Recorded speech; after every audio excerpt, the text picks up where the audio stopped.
का आयोजन किया है।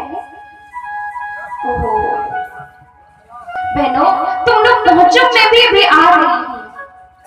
और माता सती भगवान शंकर के पास गई और चरणों की सेवा करने लगी। चरण सेवा करते हुए आज शिव जी ने पूछा कि देवी, आज कुछ ज्यादा ही सेवा नहीं हो रही, मन में कष्ट है सती जी के। क्यों? क्योंकि जब से भगवान का अपराध किया तो भगवान ने अपने वामांग में विराजित किया। सन्मुख शंकर आसन दीन्हा, सामने बैठकर केवल चरणों की सेवा कर रही है और कहती है कि प्रभु, आज आपके ससुर के यहाँ बहुत सुंदर यज्ञ का आयोजन हुआ है। भाषा शैली देखिए माँ की। प्रजापति ससुर सांप्रतम निर्यापितो यज्ञ महोत्सव। आपके ससुर के यहाँ यज्ञ हो रहा है। भगवान शंकर ने कहा, बहुत सुंदर बात है,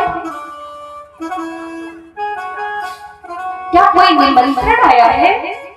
माता सती ने कहा, निमंत्रण तो नहीं आया, लेकिन मैं सबसे लाडली कन्या हूं अपने पिता की। मेरे पास निमंत्रण अवश्य आया होगा, भले ही डाक ने गड़बड़ी कर दी हो। अच्छा, भगवान शंकर ने कहा, जरूर जाना चाहिए, लेकिन देवी एक बात कहना चाहता हूं कि आवत ही हर से नहीं, नैनन नहीं सने, तुलसी तहा न जाइए, चाहे कंचन बरसे। देवी, वह कदापि नहीं जाना चाहिए। बाहर जाने से तुम्हारा कल्याण नहीं होगा। जहां पर हमारे जाने से लोगों को प्रसन्नता ना हो, वह कदापि नहीं जाना चाहिए, भले ही वहां स्वर्ग की संपदा उपस्थित हो। मां सती ने कहा, क्यों नहीं होगी प्रसन्नता? विवाह के बाद कभी हम 16 बहनाएं आपस में मिलेंगी, जाएंगे तो मिलेंगे, अच्छा लगेगा। भगवान शंकर कहते हैं, सही बात है, लेकिन देवी, रही मन धागा प्रेम का, मत तोड़ो चटकाए, और टूटे से फिर ना जुड़े, जुड़े गांठ पड़ जाए। देवी, ये जो संबंध होते हैं, रिश्ते होते हैं, इनमें विश्वास रूपी जो धागा है इतना अटूट होना चाहिए कि वह कभी नहीं टूटना चाहिए। अगर संबंध में विश्वास रूपी धागा थोड़ा सा भी कट जाए या थोड़ा सा भी पतला हो जाए, कमजोर हो जाए, तो उस रिश्ते के नींव समाप्त हो जाती है। इसलिए देवी, संबंधों में हमेशा आपस में प्रेम होना चाहिए। अगर एक बार संबंध टूट गया तो आप कितना प्रयास कर लो जोड़ने का, जुड़ेगा, लेकिन वहां पर जोड़ जरूर दिखाई देगा। इसलिए रिश्ते बड़े नाजुक होते हैं। आज के समय में मोबाइल का परिवेश आ गया है। आजकल लोग ना तो माता से बात करते, ना पिता से करते, सब लोग आज नए जमाने में जा रहे हैं। पता नहीं एक दिन ऐसा ना आ जाए कि कोई किसी से बात करने वाला ना रह जाए। बड़ा कष्ट होता है मुझे देखकर कि आजकल की युवा पीढ़ी किधर जा रही है। ये रिश्ते हैं, इन्हें संभाल कर रखो, क्योंकि ये मोबाइल आपका दर्द नहीं समझ पाएगा, लेकिन ये रिश्ते आपके दर्द को समझकर आपको सहारा दे सकते हैं। इसलिए अपने बड़ों से हमेशा संबंधता, निकटता, घनिष्ठता बना कर रखना चाहिए। और आजकल रिश्ते बड़े टूटते दिखाई देते हैं। रही मन धागा प्रेम का, मत तोड़ो चटकाए, टूटे से फिर ना जुड़े, जुड़े गांठ पड़ जाए। आप लाख कोशिश कर लो, एक बार जो रिश्ता टूट जाता है वो दोबारा नहीं संभलता। जब भी जुड़ा तो वो गांठ बार बार आपके जीवन में वापस आ ही जाएगी।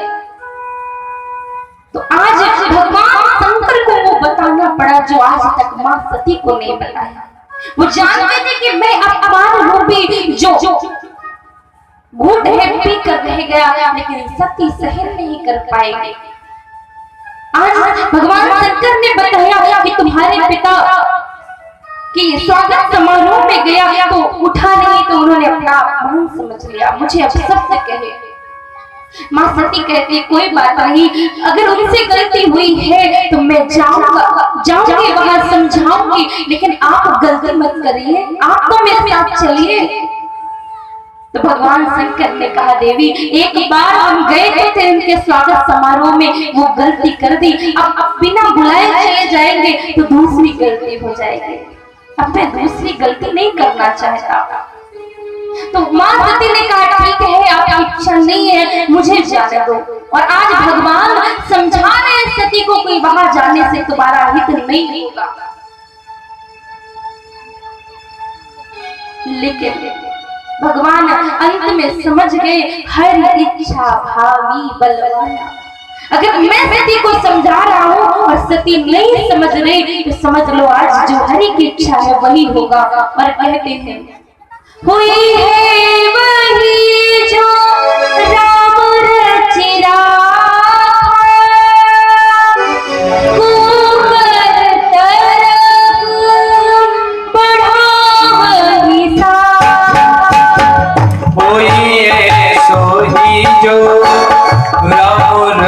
राखा ओ ये सोई जो राम रच राखा वो करे तक बड़ा शाखा।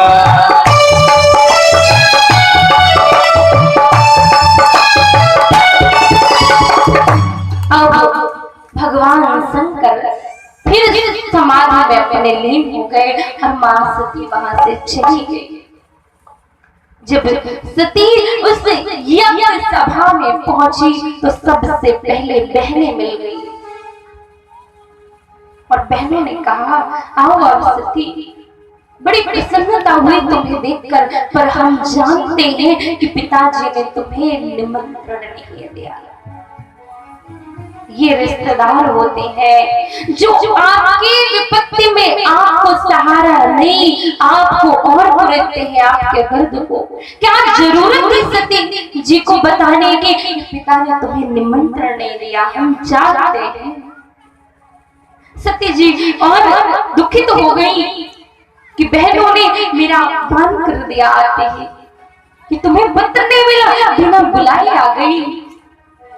सबसे पहले दौड़ी दौड़ी वो रोते हुए अपनी मां के पास गई। वास्तव में अगर वहां किसी को कष्ट था तो उनकी मां को था। केवल मां ही को भवन में लेट कर रो रही थी कि आज इतने बड़े यज्ञ में दुनिया के समस्त देवी देवता आए, पर मेरी सती को एक निमंत्रण नहीं मिला। सादर भली मिली एक माता, भगनी मिली बहुत मुस्काता। आज मां से मिली सती मां और मां ने हृदय से लगाया तो थोड़ा सा दर्द कम हुआ, लेकिन फिर पिता के द्वारा किया गया अपमान याद आ गया। बेटी और पिता का संबंध ऐसा होता है कि अगर बेटी को कष्ट होता है तो सबसे पहले पिता को होता है। और मेरे पिता मुझसे इतना प्रेम करते थे, कोई कितना भी कठोर बाप हो जिसने कभी जीवन में एक आंसू ना बहाया, लेकिन जिस समय बेटी की विदाई आती है तो कठोर हृदय वाला पिता भी फूट फूट कर रो पड़ता है। और ऐसे पिता जो मुझसे इतना प्रेम करते थे, आज उन्होंने मेरा अपमान कर दिया। आज मुझे समाज में किसी ने प्रणाम नहीं किया। आज मेरे पिता के कारण मेरी ऐसी स्थिति हुई है। तो क्यों ना मैं अपने पिता से जाकर पूछूं कि इस पुत्री ने आपका ऐसा क्या अपराध कर दिया जो आपने इसे इस प्रकार अपमानित करा दिया। और सती रोते हुए यज्ञ मंडप में गई तो पिता ने मुंह फेर लिया। मां सती को और दुख हुआ, लेकिन सोचा कि देखूं शायद मेरे पिता ने यज्ञ में भगवान शंकर को कहीं स्थान दे दिया हो, क्योंकि एक कन्या जब विवाहिता हो जाती है तो उसके पति का सम्मान भी उसका सम्मान होता है। यज्ञ कुंड में देखा सब जगह समस्त देवी देवताओं का स्थान है, लेकिन भगवान शंकर का कोई स्थान नहीं। अब मां सती इस अपमान को नहीं सहन कर पाई। एक बार मेरा अपमान हो गया तो मैं सहन कर सकती हूँ, बाप और बेटी के संबंध फिर बन सकते हैं, लेकिन मेरे पति का अपमान कर दिया। अब इस शिवद्रोही के साथ मेरा कोई संबंध नहीं होगा। और मां सती ने तुरंत यज्ञ कुंड में जाकर कूद गई और दिव्य देहाग्नि प्रकट कर ली और दक्ष को ललकारा, अरे दक्ष, तूने क्या समझ लिया? तूने मेरे पति का अपमान कर दिया। अगर तू मेरा पिता नहीं होता तो मैं तेरा वध कर देती, लेकिन तू मेरा पिता है और मैं इस पिता के द्वारा दिए हुए शरीर को अब धारण नहीं करूंगी। मैं शिवद्रोही की पुत्री नहीं कहलाऊंगी। आज मैं अपने शरीर को ही यज्ञ कुंड में स्वाहा कर लेती हूँ।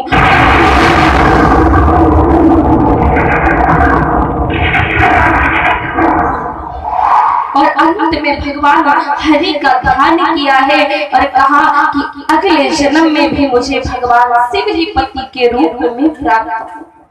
सती मरत हरि सरवर जन्म जन्म शिव पद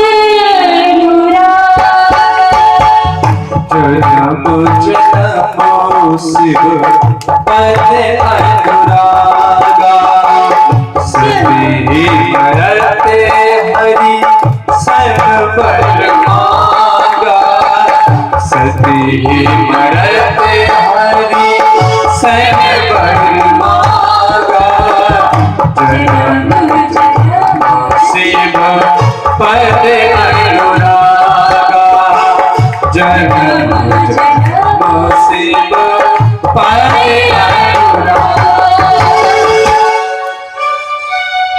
आज भगवान से कहा कि भले ही मैंने अपना देह त्याग दिया, लेकिन जब मेरा अगला जन्म हो तो शिव मुझे पति रूप में प्राप्त हो।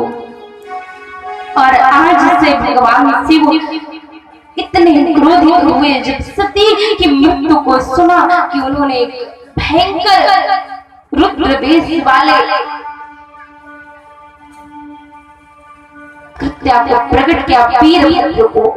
और जैसे ही वीरभद्र को आदेश दिया जाओ यज्ञ को खंडित कर दो, वीरभद्र वायु वेग से गया और उस यज्ञ को विध्वंस कर दिया। उस यज्ञ के जो प्रधान यजमान थे दक्ष के सर को भी कुंड में स्वाहा कर दिया। अब सारे देवता डरे हुए आ गए ब्रह्मा जी के पास, महाराज क्षमा कर दो, गलती हो गई। ब्रह्मा ने कहा कि बड़ा बड़ा भाग लेने गए थे यज्ञ में, तो भाग लो, आनंद लो। हमारे पास भी निमंत्रण आया था पर हम नहीं गए। तो बोले महाराज गलती हुई, अब खाई सो खाई, आगे राम तो भाई, गलती हो गई, अब बस कृपा कर दो। बोले भगवान शंकर का अपराध हुआ है तो भगवान शंकर ही कृपा करेंगे। सब भगवान शंकर की शरण में आते हैं। ब्रह्मा जी आगे हुए, ब्रह्मा जी को देखकर भगवान शंकर का क्रोध शांत हुआ और समस्त देवी देवता जो खंडित हो गए थे भगवान शंकर ने उन सबको पुनः उनके स्वरूप में ठीक कर दिया। अंत में सभी लोग भगवान शंकर की महिमा को गाते हैं। कर्पूर गौरम करुणा